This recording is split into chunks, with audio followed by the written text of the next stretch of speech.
आप सभी को मेरा नमस्कार। मैं जिज्ञासा कुमारी।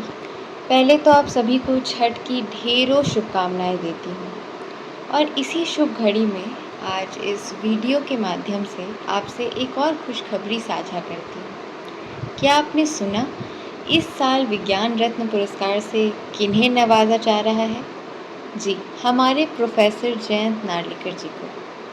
यह पुरस्कार विज्ञान के क्षेत्र में परस्पर योगदान देने के लिए नवाजा जाता है। 2024 में सबसे पहली बार यह पुरस्कार जीव विज्ञान के क्षेत्र में प्रोफेसर गोविंदराजन पद्मनाभन जी को मिला। उन्होंने मलेरिया संबंधित शोध किया। मच्छर कैसे हीम मॉलिक्यूल का उपयोग कर हमारी जनसंख्या के इतने सारे लोगों को अपने चपेट में ले लेते हैं, इसे कैसे रोका जा सकता है। इतने महत्वपूर्ण शोध के लिए पुरस्कार तो बनता है। इसी क्रम में इस वर्ष के नाम भी घोषित हो गए। आइए बात करते हैं नार्लिकर सर की।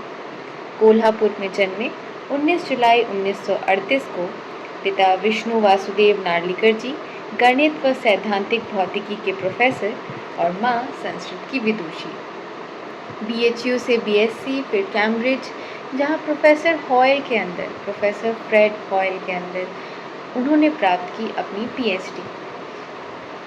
Tata institute of fundamental research में प्रोफेसर रहे, फिर आयुका की स्थापना की। यूँ तो विज्ञान के क्षेत्र में उनके अनेकों शोधों ने समस्त ब्रह्मांड को लेकर हमारी समझ को आकार दिया है, लेकिन मुझे वो खास कर इसलिए पसंद है क्योंकि उन्होंने स्थापित सिद्धांतों को चुनौती देकर विज्ञान जगत में जिज्ञासा एवं कौतूहल की लौ को बरकरार रखा।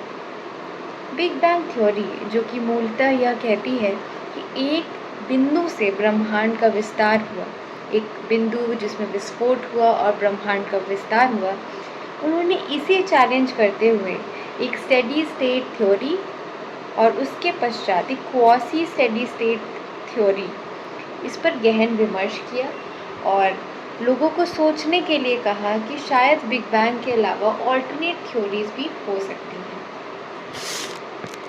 तो भौतिकी और कॉस्मोलॉजी में उन्होंने अकादमिक चहल पहल जिंदा रखी, लेकिन हमें उनका आभार मानना चाहिए क्योंकि किताबी और भारी भरकम शोधों को उन्होंने हमारे आम जीवन का भाग बनाने के लिए अपना पूरा जीवन समर्पित कर दिया।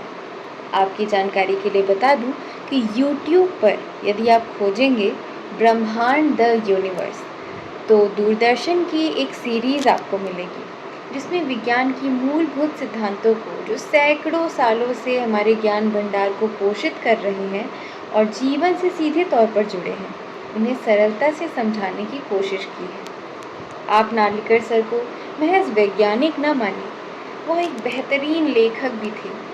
शायद मैं 8वीं कक्षा में थी जब द कॉमेट नाम की उनकी कहानी मैंने पढ़ी।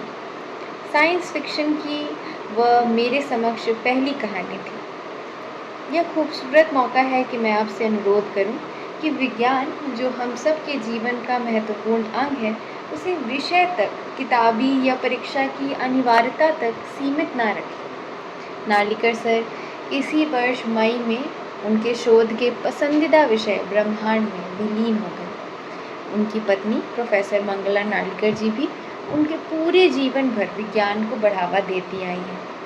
अंत में यही उम्मीद करती हूँ कि YouTube पर नार्लिकर सर और नार्लिकर मैम के साक्षात्कार वीडियोस खोजिए, देखिए और अंत तक मेरे साथ बने रहने के लिए धन्यवाद।